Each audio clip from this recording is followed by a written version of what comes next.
to another one of my SAT writing videos. In this video, something we're going to be looking at is grammatical conventions. In this video, unlike the usual style of my videos, we are going to have only the theory or only things you need to know, and we're going to do questions like about 10 of them in a whole separate video, because there are a lot of things that I do want to cover in this video and I do not want it to be too lengthy as well. And with that idea, we're going to have a theory video, this one, and a video with questions and sample questions. In this video, we're looking at 4 things principally: conventions when comparing, something called singular plural agreement, tense, and that's really true. Honestly, we're looking at it very vaguely because I'll explain more about that later. And we're looking at some more things which are important, some rules that help you determine which option is preferred compared to the next in SAT writing questions when two look incredibly similar. So let's do conventions when comparing.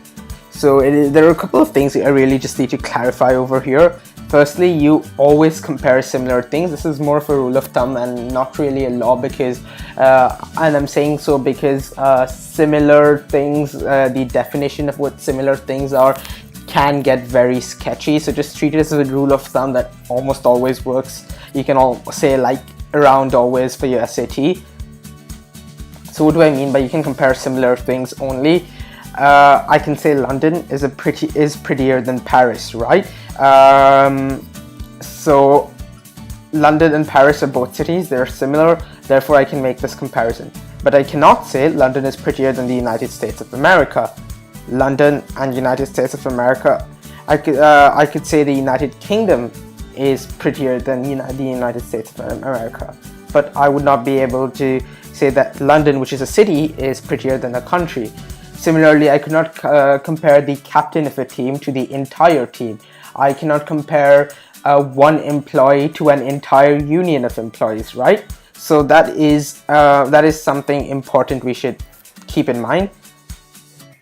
Or versus est and more versus most, right? When we use or when we use more, we are comparing between two things, right? So it's a comparison. So I can say A is better than B, A is more beautiful compared to B, but I cannot say A is best compared to B, right? I use things ending with est, and most I use the superlative form. So things like fastest, quickest, strongest, most talented. I use these things when I'm comparing more than two things, right? So so I can say A is the best in the classroom, but I cannot say A is the best.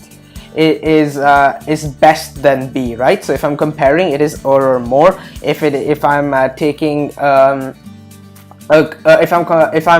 my sample is bigger than 2 people, I will use most and followed by the adjective, or the adjective ending with the superlative form of the adjective, which can be ending with which can end with est. Yeah. Now that is something important to remember. And another thing that I encourage you to look at is some adjectives. You'll say more beautiful. You'll not say beautifuler. So while some of them are so you can say cleaner, neater. So if you aren't aware of which words use and est, and which words we use more and most for, I suggest you look that up. And there are some common errors when we are making comparisons. So sometimes people would say I am best when it comes to, or he is best when it is this, when it is this, when it is that, whatever. The correct way to say it is I am the best, right? So that is something most people miss out. A lot of people miss out in the sentence, and that is wrong. X is better than everybody at. You wouldn't say X is better than everybody at. You would say X is better than everybody else at, right? It's a common mistake. I make it. We all make it. Chinese cuisine is better than any cuisine.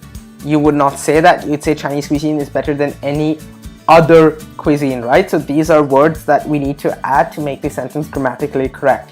And these are very common errors and just things you need to keep in mind. when we talk about conventions when we're comparing things, right?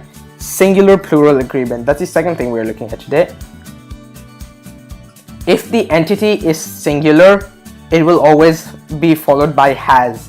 So the cow has eaten grass, but I would say the cows have eaten grass, right? So has, so if it is plural we use have, if it is singular we use has. The exceptions are I, which is I have, it is always I have, and you have. The reason why you is you have is because you is both singular and plural, and I, it just as a matter of convention we say I have rather than I has, even though I is singular. And you is also, although it can be singular,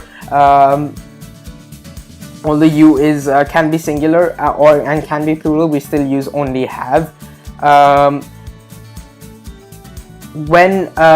When we have a singular entity, we would use words like the entity wants, the entity feels like, the entity loves. So we would use verbs ending with s, right? But if it is plural, it is the entities want, the entities love, the entities feel like. There is no s. Exceptions are I, it will always be followed by want, so without the s, and you as well will always be followed by want. It will not have that s again, right? Even though these are singular. Finally, when we're looking at is and was, a singular entity will always be followed by is or was, but a plural entity will be followed by are and were. Exceptions are, we say exceptions are, instead of I is, we say I am, and we say we can use I was. That's correct. There is an exception here though. When we say if, we do not say if I was, but we actually say if I were. So if I were to do this, you wouldn't say if I was to do this. If I were to do this is more commonly used, let's say. So that's an exception over there. And also even though you can be singular, we still say you are and you were rather than you is and you was. So that's something very important to keep in mind. There are lots of questions, especially of the second type here: singular entity with the s, plural entity without the s. That's all you really. That will help you with loads of questions. Next, something we often see is collective nouns, right? So we predominantly treat it as singular, which means we follow all the rules over here when we see a collective noun, such as a group or a collection. So the group was overwhelmed. The collection of antiques is worth $1 million, right? We are using the words over here that we associate with a singular term.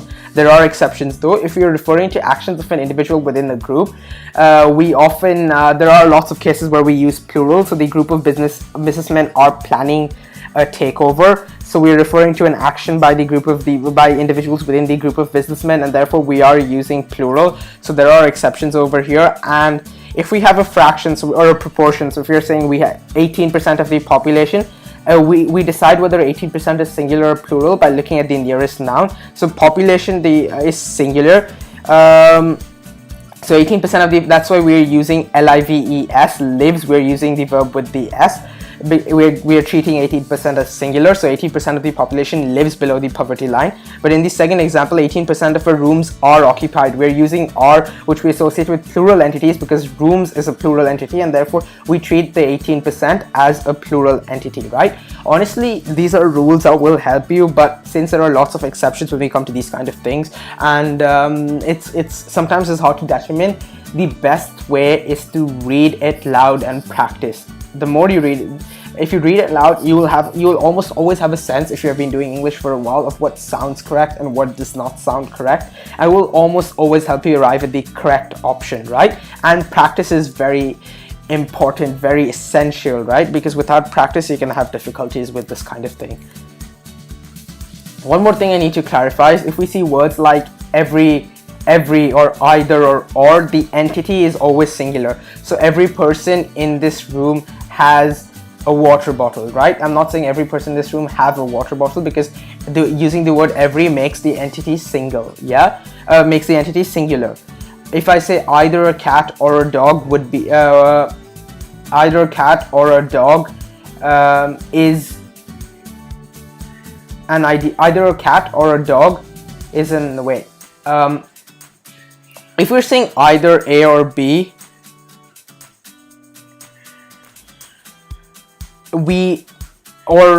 whenever we're using either or, I've seen examples, can't really think of one right now, we generally assume the entity in question to be singular. So that's there. Tenses, honestly, there are too many rules to put into one video itself. I'm not going to cover how you identify which tense is to be used when. If you have been doing English for a while, you should already have a very good sense. It should come to you naturally, right? As to which tense is to be applied where. If you haven't been doing English, or if you haven't been speaking English, or if you haven't been taking English lessons for a really long time,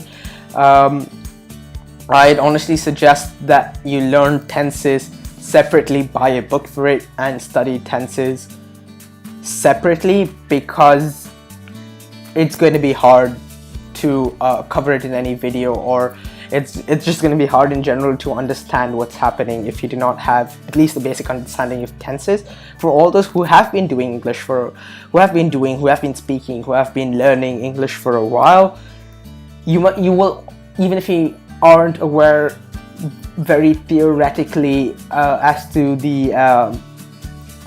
what each tense is called, you will almost always have a general idea of what tense which tense is a good fit in which example. So since there are too many exceptions or caveats and too much to condense to just a couple of rules, all I'd like to say over there is practice and read questions that ask about tense aloud. You will almost always be able to work it out by figuring and trying to and using your intuition to think about what sounds right and what does not sound right. It is honestly pretty easy if you have a good command over the language. If you do not, once again, buy a book and learn basic principles about tenses. Finally, I'm going to talk about my very ambiguously titled slide about or section called Some More Things. Now, often there are numerous options that could fit, right? They would not be wrong, but then and you're correct when you say that both these options could work. There are examples like that, but at that point there is a rubric of sorts that allows you to determine which option is preferred and which option is not, and that's precisely what I'm going to cover over here. In the SAT, an option that is in active voice is always better than one in a passive voice. So Elisa likes muffins. It is in a passive. It is in the active voice. It is in an active voice, right? While muffins are liked by Elisa is in a passive voice, and therefore if both these options were there, I would choose Elisa likes muffins because it is in an active voice, right? So that's the first thing. You choose the rule that is in an active voice. Clarity is king, right? So if a sentence is ambiguous about something, it is likely not the best option over there, right? So Elisa and Rudy drove in her car. What does her mean? It is very ambiguous. Therefore, that option is not as preferred compared to Elisa and Rudy drove in Elisa's car. Here we know whose car it is, and therefore it is the better option. So the more clear the option is, the better, right? Correspondence, or some books call it parallelism, or I wasn't sure whether that was a technical term or not, so I didn't use it. But like, what I mean by this is, I like eating muffins and drinking water is a preferred option too. I like the taste of muffins and drinking water. Here we see that both of these let's say items begin with an ing verb, right? While here this one begins with a noun, while this one begins with an ing verb. Therefore, we prefer the sentence where both of them are similarly written, right? Similarly, over here we see she danced beautifully and with elegance. Okay, apologies over here. this is not she danced beautifully and with elegance is not preferred compared to she danced beautifully and elegantly. This was supposed to be highlighted in green. This is accidentally highlighted in green. Why this option is actually preferred is because both of these are adverbs, while here both of these aren't adverbs. We prefer she danced beautifully and elegantly. So if both of these were options, we choose the latter, right? Whereas if both of these were options, we choose the former.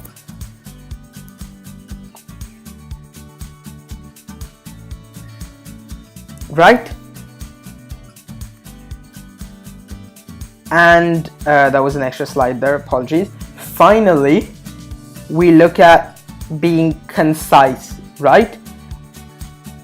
I like to keep my sentences short is a better option compared to I like to keep my sentences short and concise. Why? Because short and concise mean roughly the same thing. I do not need to make the sentence longer by adding and concise, and therefore the first option is preferred.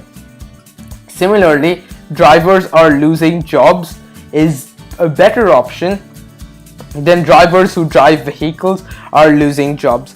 One very clear reason why this is not preferable is because it attempts to define the first word using the root of it itself, which is never a good thing to do. But even if we ignore the fact, it is defining something that everyone knows what a driver is, right? If this was a technical term, defining it within 2 commas would be necessary, and this would be a preferred option because it increases clarity. But when we are talking about something very trivial like drivers or cats or things that people are very well aware of, this is just increasing the length of the sentence, and therefore the first option is a better option. So we need to ensure that when making it concise, the sentence is still as clear.